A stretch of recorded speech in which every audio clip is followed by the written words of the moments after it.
लाखों करोड़ों युवा बेरोजगार हैं। 10 में से 8 युवा बेरोजगार हैं, 9 युवा बेरोजगार हैं। उसमें से भी जो जिनके पास नौकरी है पंचर की दुकान पे काम कर रहे हैं। जनता को हर चीज के लिए दोषी ठहराया जाता है, लेकिन जनता के पैसे पे नेता पलते हैं, इनके बच्चे विदेश में जाके पढ़ते हैं। कौन जीत रहा है कौन हार रहा है इससे फर्क नहीं पड़ता है, जनता का क्या हाल है उससे फर्क पड़ता है। सरकार की ये जो बेरोजगारी वाली नीतियां हैं, युवा विरोधी, किसान विरोधी, मजदूर विरोधी, छात्र विरोधी नीतियां हैं, इनके खिलाफ एक जन आंदोलन खड़ा नहीं कर देंगे तब तक हम सांस नहीं लेंगे। आप बोल रहे हैं रोजगार की बात, मैं खुद मास्टर्स अभी मेरा इस साल खत्म हुआ है, लॉ की मैं स्टूडेंट हूँ, मेरा लॉ शुरू हो रहा है अभी, ठीक है। मेरे खुद डिग्री होने के बावजूद, एक्सपीरियंस होने के बावजूद मुझे परमानेंट एम्प्लॉयमेंट नहीं मिल रहा है। जो नौकरी मिलता है वो सेल्स में मिल रहा है, या तो बीपीओ के अंदर में, या जो प्राइवेट कंपनीज है उसके अंदर में, जहाँ पे 12-12, 15-15 घंटे काम करना पड़ेगा और सैलरी बेसिक उनका 15,000 है, वो भी टारगेट बेस्ड जॉब। तो कहाँ है एम्प्लॉयमेंट यार? आप देखिए ना, पिछले 8 साल में मोदी गवर्नमेंट जब से पावर में आई है, 22 करोड़ बच्चों ने गवर्नमेंट जॉब्स के लिए एग्जाम्स दिए हैं, 22 करोड़ ने तैयारी की है, पेपर दिए हैं, जिसमें से सिर्फ 7,20,000 को नौकरी मिली है। उसमें से भी कितने ऐसे हैं जिनकी ज्वाइनिंग आज तक नहीं हुई है। पिछले 2.5 साल से जो भर्ती सरकारी पदों पर रुकी हुई है वो क्यों नहीं हो रही है? आप देखिए, सरकारी जो विभाग है, जितने भी सरकारी महकमे हैं, उनके अंदर में इतने लाख पद खाली हैं कि अगर वहां पे भी भर्ती करें तो कम से कम नहीं तो 30 लाख लोगों को नौकरी मिलेगा। लेकिन कहाँ है नौकरी? क्या आप ये बता सकते हो 1 लाख सच में मिले हैं? नहीं ना। आप ग्राउंड पे देखिए, और सिर्फ 1 लाख नहीं, कितने लाखों करोड़ों युवा बेरोजगार हैं। ये आप देखिए, पिछले 8 साल में इस चीज की चर्चा मेन स्ट्रीम मीडिया में नहीं हो रही है ना। हाँ, वो क्यों? आप खुद सोचिए ना, जो सत्ता में है, नेशनल मीडिया उसके कंट्रोल में है, नेशनल मीडिया नहीं दिखा रहा है कितने ज्यादा बेरोजगारी है। आप आकर देखिए एरिया के अंदर में। हम मालवीय नगर हौजरानी यूनिट में है, हमारा मालवीय नगर हौजरानी खिड़की एक्सटेंशन, इस यूनिट में हम काम करते हैं, इस एरिया में हम काम करते हैं। इस एरिया के अंदर में आप आइए, हर 10 में से 8 युवा बेरोजगार है, 9 युवा बेरोजगार है। उसमें से भी जो जिनके पास नौकरी है वो या तो कंस्ट्रक्शन की लाइन में काम कर रहे हैं, या बीपीओ में काम कर रहे हैं, या पंचर की दुकान पे काम कर रहे हैं। 16-16 साल के बच्चे पढ़ाई छोड़ करके पंचर की दुकान पे काम करते हैं, मजदूरी करते हैं। उसका कारण क्या है? आप देखिए, 10वीं 12वीं के बोर्ड के एग्जाम फीस बढ़ा दी इन्होंने। 2400 रुपए, 3200 रुपए इतना फीस देना किसी भी एक ऐसे इंसान के लिए जो डेली कमाता है, डेली खाता है, पॉसिबल नहीं है। हम मुफ्त शिक्षा की मांग करते हैं। हमारी पिछले कितने समय से मांग है कि बजट का जो 10वां हिस्सा हो वो शिक्षा पर जो खर्चा हो, बजट का 10वां हिस्सा हो, लेकिन ये शिक्षा पर बजट घटाते जा रहे हैं। आप देखिए कितनी सारी जो योजनाएं हैं, जैसे ICDS हो गया, NHM हो गया, उनमें भी बजट आवंटन घटाया जा रहा है, ठीक है। प्राइवेटाइजेशन हर जगह किया जा रहा है। आप खुद देखिए, अभी अग्निपथ जैसा ये स्कीम लेकर आए हैं। एक भारत जैसा देश जिसमें इतनी ज्यादा युवा आबादी है, इतनी ज्यादा बेरोजगारी है, वहां पर आप सेना, और सेना में भी उस सेक्शन जहां पे सबसे ज्यादा वर्किंग क्लास और सबसे ज्यादा मजदूर, किसान के बच्चे आते हैं, आदिवासी आते हैं, OBC, SC, ST बैकग्राउंड से लोग आते हैं। क्यों? क्योंकि जॉब सिक्योरिटी मिलता है, इज्जत मिलता है समाज में। लेकिन उसमें भी प्राइवेटाइजेशन कर रहे हैं ये लोग। और जिस देश में पहले से ही इतनी बेरोजगारी है, उस देश में फिर से प्राइवेटाइजेशन आप करेंगे तो बेरोजगारी सिर्फ बढ़ेगा। कितनी जगह ऐसी है जहाँ पे सफाई कर्मचारी जो पिछले 10-10 सालों से काम कर रहे थे, 35,000 तनख्वाह पा रहे थे, जैसे ही टेंडर बदला उन्हीं कर्मचारियों को 8-8 हज़ार में दोबारा रखने की बात कर रहे हैं। और बेरोजगारी इतनी है, अगर वो नहीं करेंगे 8 हज़ार में काम तो 1000 लोग पड़े। इन्होंने 1 अनार 100 बीमार की स्थिति पैदा कर दी है। ऐसे में आप 50,000 का काम 5,000 में भी करेंगे। क्यों? क्योंकि रोजगार नहीं है, और अगर आप नहीं करेंगे तो 1000 लोग बैठे हैं करने के लिए। क्या कहेंगे जो मोरबी की जो घटना हुई है गुजरात में, जो पुल गिर गया है, हाँ, उसमें जो तमाम जो अस्पताल की जो हालत देखी जा रही है, फोटोज भी काफी वायरल हो रही है सोशल मीडिया पे, उन सब चीजों पे क्या कहेंगे? देखिए, ये सीधे सीधे इस सत्ता का फेलियर दिखाता है। बहुत गुजरात मॉडल का एग्जाम्पल देते हैं ना। अरे क्या है गुजरात मॉडल, देख रहे हैं आप? क्या है वहाँ? शिक्षा का स्तर क्या है?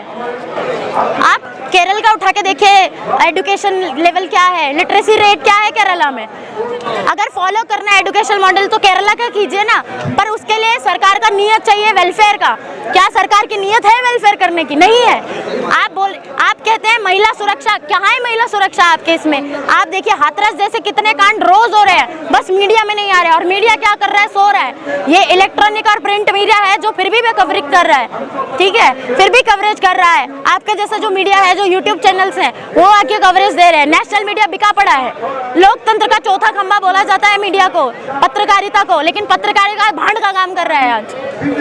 जो पुल गिरा है उसमें भी जनता को दोषी ठहरा दिया गया है, वो मीडिया की तरफ। मैं आपको एक बात बताती हूँ, जनता को हर चीज के लिए दोषी ठहराया जाता है, लेकिन जनता के पैसे पे नेता पलते हैं, इनके बच्चे विदेश में जाके पढ़ते हैं।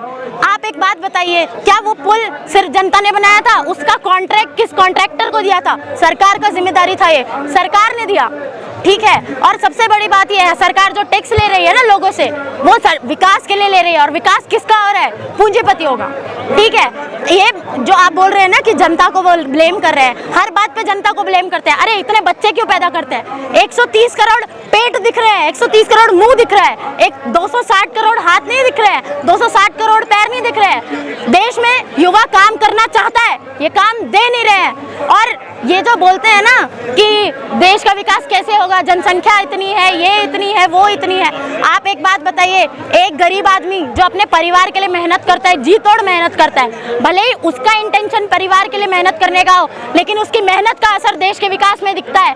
और वो विकास का फायदा कौन उठा रहा है? सिर्फ ये सरकार, इनकी पार्टी और इनके चहेते पूंजीपति। सब कुछ पूंजीपतियों को बेच रहे हैं। पब्लिक सेक्टर सारा जनता की मेहनत का बनाया हुआ है, जनता के पैसे का बनाया हुआ है, आज उसे किस हक से ये बेच रहे हैं? तो ये भी तो कहा जाता है कि भारत को अमेरिका बना देंगे। भाई भारत को भारत ही रहने दो, बस रोजगार दो हमें। भारत को भारत ही रहने दो, रोजगार दो हमें, शिक्षा दो हमें। शिक्षा प्राइवेटाइज कर रहे हैं। अरे अगर असल भारत को जानते तो शिक्षा बहुत बड़ा दान माना जाता है, और ये शिक्षा का व्यापार कर रहे हैं, धंधे खोल के बैठे हैं शिक्षा के। आप देखिए इतने सालों में कितने गवर्नमेंट कॉलेज बने और प्राइवेट कॉलेज कितने बने हैं। सोचने वाला बात है। ये बोल रहे हैं कि भारत को अमेरिका बना, अरे हमें अमेरिका नहीं बनना है, हमें भारत ही रहना है। हमें बस रोजगार चाहिए, शिक्षा चाहिए, स्वास्थ्य सेवाएं चाहिए। विकास के नाम पे सिर्फ पेंट नहीं करना है अस्पतालों को, नए अस्पताल बनाओ। मालवीय नगर हौजरानी एरिया के अंदर में एक हॉस्पिटल है, पंडित मदन मोहन मालवीय, ठीक है। वो हॉस्पिटल, उसमें आसपास खानपुर, देवली, आपका बेगमपुर, आसपास का जितना एरिया, सबसे लोग आते हैं। वहाँ पे 15 सालों से अल्ट्रासाउंड का मशीन काम नहीं कर रहा है। जानते हैं क्यों? और कोई ठीक भी नहीं कराना चाह रहा है। वहाँ सोमनाथ भारती जी जो वहाँ के एमएलए है, उसी हॉस्पिटल के अंदर उनका एक ऑफिस है पब्लिक डीलिंग के लिए, लेकिन वो ये नहीं जानते जिस हॉस्पिटल में वो बैठ रहे हैं, उसी हॉस्पिटल में 15 सालों से अल्ट्रासाउंड की मशीन काम नहीं कर रही है। और क्यों नहीं कर रही है? क्यों? क्योंकि उसके बाहर 2 प्राइवेट क्लिनिक हैं जहां डॉक्टर रेफर कर देते हैं, वहां जाके अल्ट्रासाउंड कराइए। किस तरह की व्यवस्था है ये? केजरीवाल जी दावा करते हैं कि उन्होंने बहुत विकास किया है। क्या विकास किया है? 10वीं 12वीं के बोर्ड के एग्जाम की फीस बढ़ी। अगर तुम्हारे हाथ में नहीं था तो उतरते सड़कों पर, जनता आती तुम्हारे साथ। आज जो बच्चे पढ़ाई छोड़ रहे हैं, पंचर की दुकान पे काम कर रहे हैं, बाल मजदूरी कर रहे हैं, उनकी इस हालत का जिम्मेदार है कौन? ये सरकार। ये हमें नौकरी नहीं दे रहे, शिक्षा हमारे हाथ से छीन रहे हैं।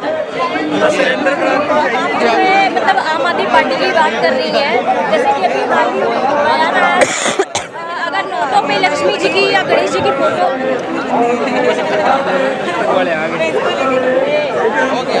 नोटों पे गणेश जी की फोटो आएगी, लक्ष्मी जी की फोटो आएगी, तो मतलब इकोनॉमी सही हो जाएगी। बिल्कुल सही, ऐसा कुछ है? उनके तो सही कर देंगे। मैं आपको एक बात बताती हूँ, ये एकदम अवैज्ञानिक सोच है, ठीक है। अगर आप देखें तो मैंने आपको बताया IIT दिल्ली का स्टडीज है कि सर्दी में कंस्ट्रक्शन डस्ट से उतना नुकसान नहीं होता है, ठीक है। लेकिन फिर भी इन्होंने 1 हफ्ते के लिए कंस्ट्रक्शन वर्क ठप कर दिया है। कंस्ट्रक्शन वर्कर्स का क्या हो रहा है इन्हें कोई मतलब नहीं है, ठीक है। अब आप खुद सोचिए, ये बोल रहे हैं कि गणेश लक्ष्मी, अरे हर दिवाली पे लोग गणेश लक्ष्मी की पूजा करते हैं, आ गया क्या इकोनॉमी में बदलाव? वैज्ञानिक सोच है, ये जनता को भटकाने के लिए है। ये जो धर्म से रिलेटेड चीजें बोलते हैं ना कि अरे लक्ष्मी गणेश का फोटो लगा दो, अरे तुम अगर इस देश के वासी हो और तुम भारत को अपना देश समझते हो तो अशफाक बिस्मिल का फोटो मांगना चाहिए था, भगत सिंह का फोटो मांगना चाहिए था, सुखदेव राजगुरु का फोटो मांगना चाहिए था, फातिमा, सावित्रीबाई, अंबेडकर, इनका फोटो क्यों नहीं मांगते हो? फोटो लगा तो रखी है, भगत सिंह की फोटो लगा तो रखी है किस पे? आम आदमी पार्टी ने। किस पे? पंजाब में हर जगह ऑफिसेज में नहीं, मैं नोट की बात कर रही हूँ। गणेश लक्ष्मी लाने से नहीं होगा। हर इंसान के भगवान उनके दिल में है, उनके घर में है, ठीक है। इकोनॉमी को एकदम साइंटिफिक तरीके से चलाइए। रोजगार नहीं देना है इसीलिए ये फालतू के जुमलेबाजी कर रहे हैं, ये भी जुमलेबाज है, एक नंबर का जुमलेबाज है। आप बताइए, सेक्युलर होने का दावा करते हैं, ये प्रोग्रेसिव होने का दावा करते हैं। बिल्किस बानो केस पर इन्होंने एक शब्द भी नहीं बोला। वो इनका जो इनका जो एमएलए था, क्या नाम है उनका, गौतम, राजपाल गौतम, क्या नाम, हाँ, उनके बारे में किस तरह का बयान दिया इन्होंने गुजरात में, उन्हें बर्खास्त कर दिया। क्या इन्होंने मनोज सिसोदिया को बर्खास्त किया? उन्होंने खुद इस्तीफा दिया है, राजपाल गौतम। हाँ, खुद इस्तीफा दिया है। कब दिया? उनका पार्टी ने उनका साथ छोड़ दिया। सीए एनआरसी के बाद जिस तरह के दंगे, जिस तरह की हिंसा कराई गई थी, उसके बाद ताहिर हुसैन तक का इन्होंने साथ छोड़ दिया। एक बार भी अगर ये सच में ही प्रोग्रेसिव है, सच में ही सेक्युलर है, तो जब हम संविधान बचाने की लड़ाई लड़ रहे थे तब ये कहाँ थे? तो क्या लगता है जो पिछले 8-10 सालों में मोदी सरकार ने किस तरह से काम किया है, कैसे देखती है आप? आग जलती है ना, आग में घी डालने का काम जानते हैं, इन्होंने वो किया है। बेरोजगारी बढ़ रही थी, इन्होंने और बेरोजगारी बढ़ाई है। प्राइवेटाइजेशन को 10 गुना तेजी से बढ़ाया है। इन्होंने कोविड का इस्तेमाल सीएनआरसी प्रोटेस्टर्स पे दमन के लिए किया है। इन्होंने किसानों, मजदूरों का हक मारने के लिए कोविड का इस्तेमाल किया है। आपदा में अवसर की बात करते हैं ना, इस सरकार ने आपदा को अवसर की तरह इस्तेमाल किया है, ठीक है। लेकिन फिर भी किसान लड़े और मजदूर भी लड़ रहे हैं। आप खुद देखिए ना, नए लेबर कोड्स ला रहे हैं ये। जो मजदूर किसान जिन्होंने देश को आजाद कराया, उन मजदूर किसानों का हक मारने के लिए हर संभव कोशिश कर रहे हैं, हर संभव प्रयास कर रहे हैं उनका हक मार के खाने के लिए। और ये कहते हैं कि हमने इतने करोड़ मजदूरों को लेबर लॉ में शामिल किया है। आप लेबर लॉ उठा के पढ़िए, डेफिनेशन में ही कंफ्यूज कर दिया है। अगर आप हक मांगने जाएंगे तो एम्प्लॉय है, काम करते वक्त आप मजदूर ही हैं। 16,000 रुपए यहाँ न्यूनतम वेतन है दिल्ली का। किसी भी मजदूर से पूछो, उसे मिल रहा है? ये कहते हैं 70 रुपए बढ़ा दिया हमने। अरे 70 रुपए में होता क्या है? महंगाई देखिए, सीएनजी के दाम देखिए आप। मैं बताती हूँ आपको, इसमें लोग ये नहीं कह रहे हैं, लोग, मैं आपको बताऊं लोग क्या देख रहे हैं, क्या सुन रहे हैं। नेशनल मीडिया उन्हें क्या दिखा रहा है, क्या सुना रहे हैं, एडवर्टाइजमेंट उन्हें क्या दिखा रहा है, क्या सुन रहे हैं, वो देख रहे हैं। लेकिन आज आप ग्राउंड पे जाइए, जो बीजेपी को सपोर्ट करते थे ना, आज उनकी हालत जो खराब है ना, गाली देते हैं वो बीजेपी को, गाली देते हैं इस मोदी सरकार को, इसकी नीतियों को। और क्यों ना दे? उनके बच्चे पढ़ाई लिखाई करके घर में बैठे हैं, उनकी बेटियां पढ़ाई लिखाई करके घर में बैठी हैं, काम नहीं कर पा रही हैं, नौकरियां नहीं है। बीजेपी जीत रही है ना हर जगह। एक बात बताते हैं आपको, कौन जीत रहा है कौन हार रहा है इससे फर्क नहीं पड़ता है, जनता का क्या हाल है उससे फर्क पड़ता है। और हम भारत के जनवादी नौजवान सभा DYFI, हम ये प्रण ले चुके हैं और ये प्रण आज भी लेते हैं यहाँ। जब तक इस सरकार की ये जो बेरोजगारी वाली नीतियां हैं, युवा विरोधी, किसान विरोधी, मजदूर विरोधी, छात्र विरोधी नीतियां हैं, इनके खिलाफ एक जन आंदोलन खड़ा नहीं कर देंगे तब तक हम सांस नहीं लेंगे। ये हमारा प्रण है। खबरों में बने रहने के लिए फोरम 4 को सब्सक्राइब करें और नोटिफिकेशन पाने के लिए बेल आइकन दबाएं।